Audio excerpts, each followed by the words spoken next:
Good Sunday morning, everybody. We have the distinct pleasure of spending this morning with the Los Angeles County Commission on Human Relations. In its most fundamental way, and this is Richard Verches here, who is the Chief Deputy Director. Chief Deputy Director. In the simplest terms, I guess we would describe the Los Angeles County Commission on Human Relations as the organization that keeps tabs on how we in this extremely cosmopolitan community are getting along with each other and stepping in and trying to find ways for us to get along better when we aren't. Yeah?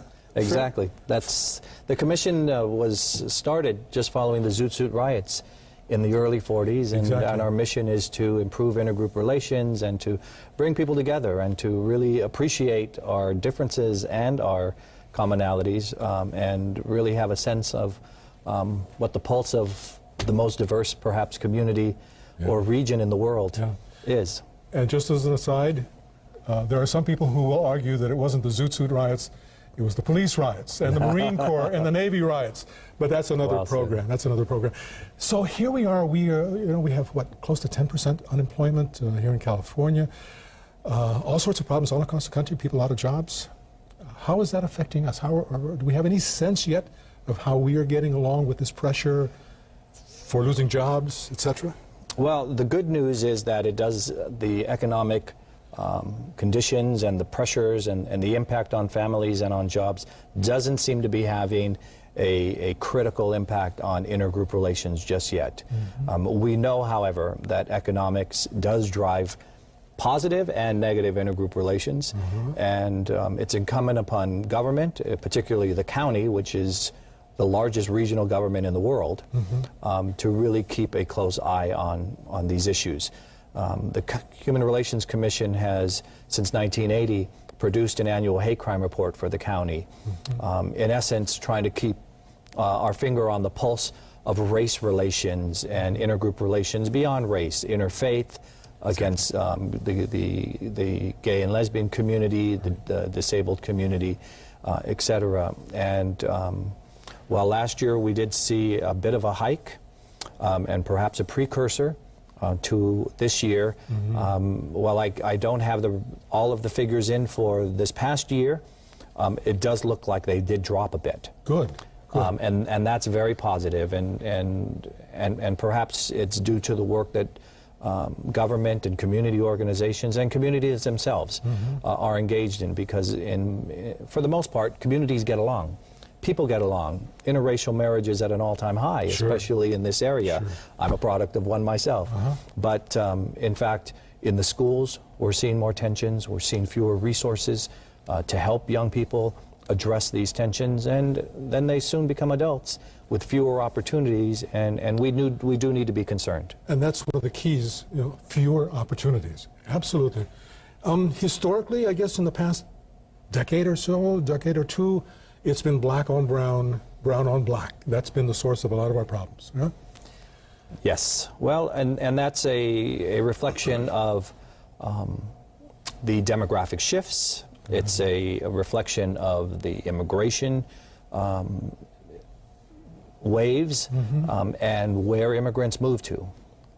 Poorer communities and the struggle and challenges over scarce resources, such as low jobs. income, and then ultimately jobs, and how perhaps even employers encourage immigration and are moving sort of the union jobs and transitioning to non-union and low-wage and immigrant labor, and communities that have depended on them, particularly the African-American community, have been displaced, and rightly so. There are concerns that immigrants are displacing them in the marketplace as well as in housing, and these tensions arise in the schools because the schools and education lacks the resources to address these issues in a substantive way, and thus we have these conflicts. Now, then they evolve into gang conflicts, which become very violent, oftentimes with innocent victims, and that's a challenge because most money is put into suppression and into enforcement by law enforcement, and sort of locking away the problem rather than addressing it. The Commission is looking at a different way to approach that? We're excited about the opportunity that we have to work in this field and adopt a different approach. And last year, we launched a racialized gang violence prevention initiative. We were able to recruit 2 outstanding experts, and Tony Massingale and Fidel Rodriguez, to guide us, to give the county some new direction.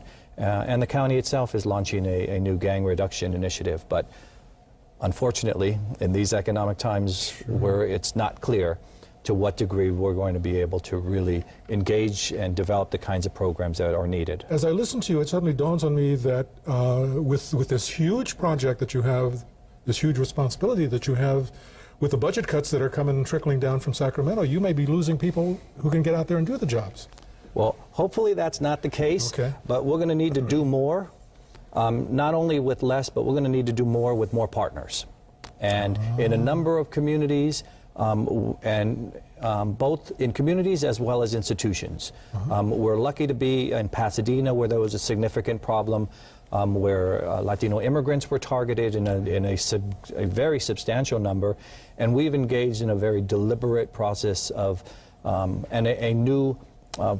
introducing a new paradigm, perhaps, of engaging stakeholders in civic organizing and in stakeholders being the churches, governments, community organizations, some that have gotten along and others that haven't. Again, challenged by the scarce resources. What's the reaction when you go out and start approaching these folks? Well, initially it's tough because working with government hasn't always been a positive experience, and we need to learn as government not to necessarily dominate the agenda and direct it, rather than convene stakeholders, empower them, support them, and work as a government agency should.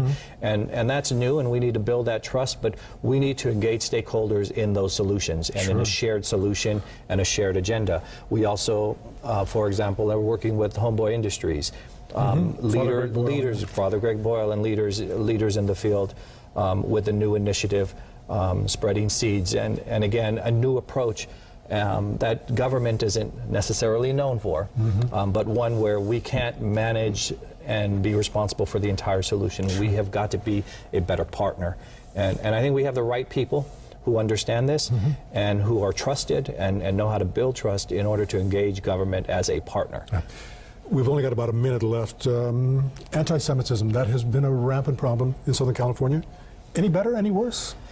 And I know you don't have your final results yet for last year. We don't, and it's even one is worse. Sure. But we've had incidents in all parts of the county. Every group is targeted, and you know, it's very unfortunate that we continue to see these incidents. We're not immune from the international political incidents that occur, whether transborder or international across oceans.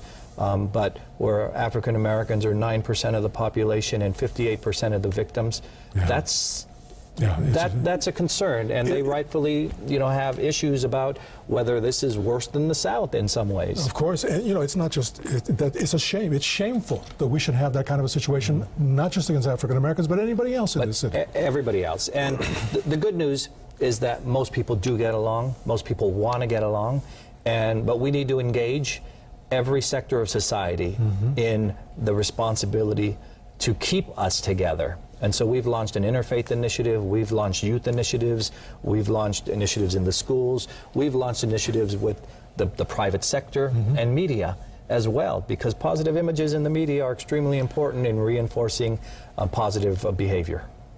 Absolutely, but there are some people who will see negatives no matter what. We're here to remind them that good people exist in this county and want to do good things, and we want to engage them in that process. Wonderful. You know, you're going to have to come back because we have so much to talk about. It affects so many people. We thank you for coming along, and actually one of your projects that you talked about, one of the people you talked about, Fidel Rodriguez, who's got ProjectOne. Yes. ProjectOne.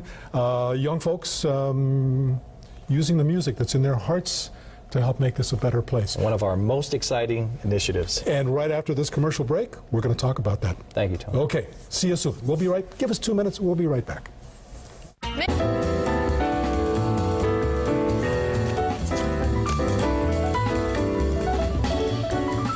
For more information about the Los Angeles County Commission on Human Relations, you can call 213-974-7611. There is a remarkable website there, humanrelations.co for county.la for Los Angeles.ca for California and U.S.